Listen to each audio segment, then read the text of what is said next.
Siren Head. Siren Head is a 40-foot-tall abomination of rotting flesh and steel towers, with air raid sirens for a skull. And no, that is not a metaphor. That is his actual head, and yes, it screams. Let's just say subtlety is not on the resume here.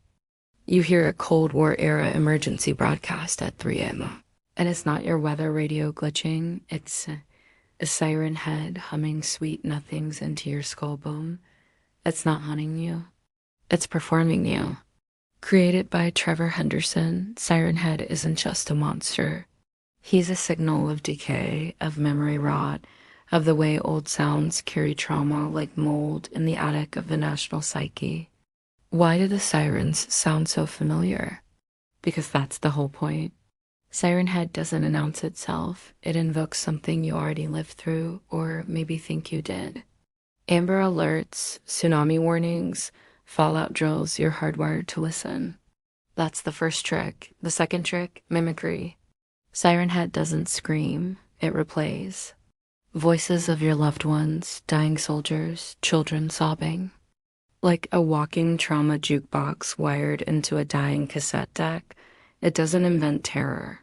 It samples it like an analog horror DJ. And here's the horrifying cherry. No one agrees on its rules. Some say it's ancient, maybe primordial. Others say it's a Cold War weapon gone rogue, the Pentagon's accidental Picasso. What's consistent? It's quiet until it isn't, fast until it's already behind you, tall until it's a tree. Then a scream, then a crunch, then static. Siren Head isn't just a monster. It's a war crime that walks, a scream without context, a myth that broadcasts itself. The Static Man. The Static Man is a barely seen, barely heard whisper in Siren Head's world, a creature made of television snow, white noise, and the suffocating dread of almost recognizing a face in the blur. He's the guy who makes you mute your TV during storms. Not out of superstition, but because you swear you saw a mouth move in the static. A mouth that was trying to say your name backward. Some say Static Man is Siren Head's younger cousin, or his parasite, or the face beneath his sirens. Others say he's not even real, which is precisely the point. Static Man lives in denial. Yours. He appears during outages, broadcasts through your sleep paralysis, and shows up on cameras, but only in the frames you delete. Ever stare too long at glitchy security footage and feel like it stared back? That's him. He's digital decay personified. Like someone took human loneliness and coded it in VHS tape, then left it to rot in a flooded basement. He doesn't speak, he buzzes. When he moves, it's not a walk, it's a frame-skipping seizure. Your mind tries to process it, and fails. He doesn't kill, he corrupts. Your memories, your recordings, your sense of time. There's a whole internet subculture that believes their lost time hours, days, is thanks to the Static Man. Not sleep, not forgetfulness.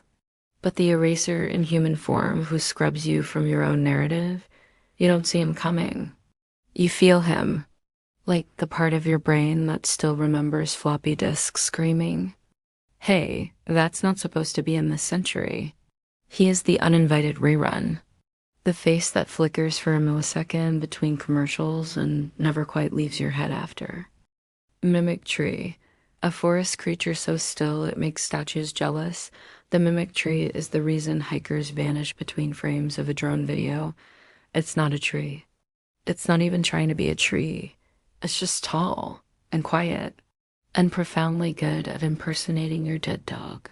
Picture this. You're in a clearing and you hear your brother's voice who's been missing for 2 years. You turn. It's a tree. A barkskin monstrosity with too many knots that somehow form a mouth. It doesn't speak. It vents the voice out of a hollow in its trunk like wind through a corpse's throat. That's the mimic tree's deal. It doesn't hunt you with claws, it gets you to walk to it, arms open, hope like a noose. And that's where the real horror kicks in. It never moves. No sprinting, no sudden lunges, no cheap jump scares. Just stillness. You approach. You realize something's off, you back up. You blink, now it's behind you. How? Don't ask. The forest rewrites itself around the tree. Some say it's a failed Siren Head. Others say it's what Siren Head leaves behind when it gets bored. Like a kind of biological voicemail. A fossil that echoes instead of speaks. Mimic Tree doesn't want to scare you. It wants to lure you to unwrap you like a Christmas gift, voice by voice. It remembers everyone you've ever buried, then whispers them back to you wrong. Just enough to hope. Just enough to kill you with your own denial, because that's what it feeds on, recognition. Just the sliver of it, the echo of a loved one's laugh in a bark-cracked tone. And when you finally lean in close enough to ask, is that really you? You won't get an answer, just a limb. And a slow wet crunch, the broadcast pit, okay. Picture hell.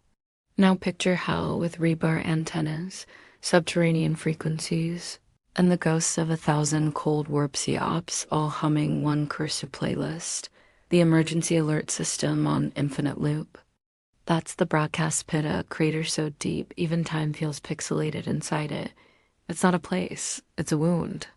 A rupture in the world, dug by forces that thought they could weaponize fear and instead made a cursed mouth in the dirt.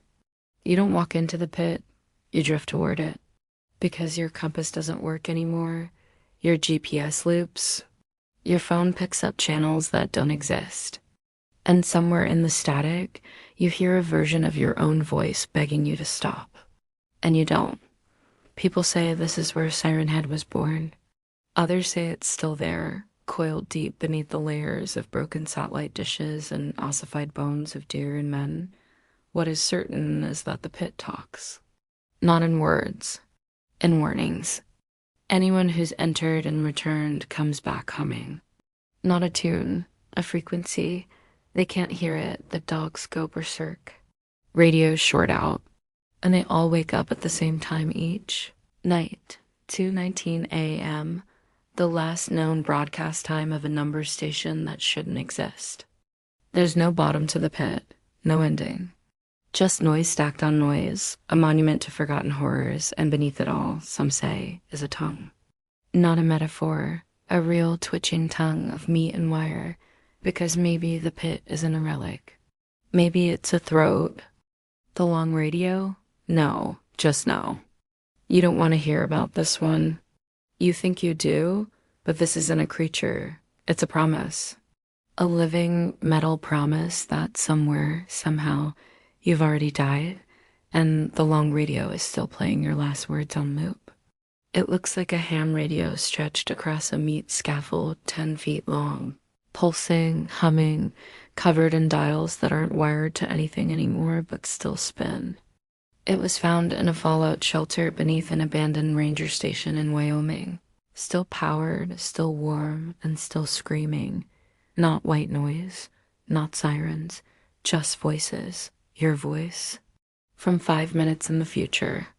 People who listen too long say the radio tells them how they'll die. Not metaphorically, literally. Specifics. Throat snapped at a shell station on Mile. 82, choked on glass during REM sleep. Fell upward into a sound. Some call it a Siren Head artifact, others believe it is Siren Head, or part of it. A removed rib, a vocal cord, an externalized throat trying to remember what it once was before it grew legs and forgot language. The worst part? It learns. It starts simple, radio chatter, emergency buzz, weather reports, but the longer it broadcasts, the more it understands you. Your habits, your fears, your secrets. It doesn't predict the future, it decides it. And when it does speak, really speak, not just hum static dreams, it uses your mother's voice or your own, but slowed, as if your soul were melting on tape. And when it finishes, when you finally claw the headphones off in shaking, blood-slick hands, the room's empty, except for a mirror. And in the mirror, your mouth is still moving. The long radio isn't cursed. That would imply it was once clean. It was born wrong. A tumor on reality's broadcast network. the FCC's actual worst nightmare. Wire blood. Imagine a human body, but every nerve is a cable, every vein a steel filament, and instead of blood, there's just feedback. That's wire blood. Not a name, a diagnosis, a contagion, a conversion kit for your own goddamn meat. You get infected by listening. That's it. One wrong signal. One unregistered burst of encrypted Siren Head garble. The noise enters your ears, and from there it builds. First, your dreams distort. Everything you see is oversaturated, color-corrected, too sharp. You wake up tasting copper and code. Your fingernails fall off. They grow back with barcodes. You're not dying. That'd be too kind. You're broadcasting. At night, you hum. You transmit. Your mouth hangs open and bleeds AM frequencies. Your eyes flicker like CRT screens on low battery. And in the middle of all this, a voice, soft, warm. It says, you're tuning in. People with wire blood don't die. They vanish. Left behind is just the body gnarled, tangled, filled with cables instead of organs. Wrapped in red thread, fused with rusted microphones, mouths wide open as if still screaming, but no sound comes out. Just the impression of one. There's footage, found tapes. Blurry and cursed. Someone coughing static. Someone walking into a forest naked except for a wire plugged into their spine. The video ends when the cameraman turns around and sees himself on the screen. Watching. Some say wire blood isn't a disease, it's an upgrade. The Siren Head's true endgame? To convert us. To replace biology with signal. To make the whole world a speaker for its grief. So, yeah. Next time you hear a sound that isn't quite music, that hovers between scream and lullaby, turn it off. Or don't. But know this, you're already listening. The Red Forest. God, this one. Okay. Imagine if a place hated you. Not a person, not a creature. A location with a will, with a memory, with taste, and it's decided you're delicious. The Red Forest is where the trees bleed. Literally, you cut the bark and get warm, slow dripping red. Sap, sure, but it smells like rusted pennies in old hospitals, and it pulses. Like it has a heartbeat you can't hear, only feel. It's always dusk in the Red Forest, no matter the time. Shadows don't behave. You walk east, the sun sets in front of you. You walk west, it rises behind you, and sometimes the trees move. Not when you look at them, only when you blink. You know, like nightmares? Trevor Henderson never confirmed the Red Forest was part of Siren Head's domain, but fans, they know better. Siren Head's not from here. He sleeps here. The forest is his den, his graveyard, his church. You step between those trees, and the air pressure changes. Your ears pop. You hear recordings of events that haven't happened yet. Your birth, but wrong. Your death, but beautiful. There are bodies, too, twisted, wired, hugging trees like they were lovers. Some whisper as you pass. One asked me for the time. It was correct. I hadn't even looked at my watch, and the worst part, the Red Forest is growing. Every year, satellite maps show it expanding by a few meters. Not much, but steady, consistent, spreading like a tumor through national parks. And every new branch bears fruit, old megaphone parts, shattered headphones, teeth, so many teeth. You don't leave the Red Forest with memories, you leave with echoes. Things you didn't see, things that now live behind your eyelids. And sometimes, if you stand at the edge at night, you hear a siren. Far away, soft, like it's not calling you, but something much, much bigger. The emergency angel. This one breaks me. The emergency angel is Siren Head's inverse. It's foil. Its failed redemption arc carved from bone, glass, and trauma. It floats. It glows. It sings, but what comes out is wrong. Not demonic. Not corrupted. Sincere. And that's somehow worse. It's what happens when a siren tries to save you. It appears during mass tragedies, school fires, mall shootings, Midnight train crashes. Not before, after, always after. A shining figure with wings made from repurposed satellite dishes, a halo of radio wire, and a face that's just blank, like it is trying to form an expression but can to decide on which one would comfort you best. It holds the dying. It hums lullabies made of weather alerts. Its body flickers between angelic light and horrible analog artifacts screen tears. VHS snow. A child's face saying, "Help me," on loop. But it doesn't mean to scare you. It's trying to love. And that's why it hurts. Because you can see it was made by something that doesn't understand humans. Something that wants to be kind, but only knows how to speak in panic tones and countdowns. The emergency angel doesn't fix the damage. It arrives after the horror, kneels beside the broken, and replays their final moments like a prayer. There's footage. Of course there is. Grainy clips. An angel hovering over a derailed train, stroking the hair of a man already gone. A woman screaming, "Who are you?" And the angel replying through pure AM fuzz, "I'm sorry, I arrived late." Some say it's Siren Head's guilt given form. Others say it's the ghost of a long-dead emergency system trying to do better. But the most terrifying theory, it's a prototype, a first draft. The attempt to soothe us before they realized fear works better.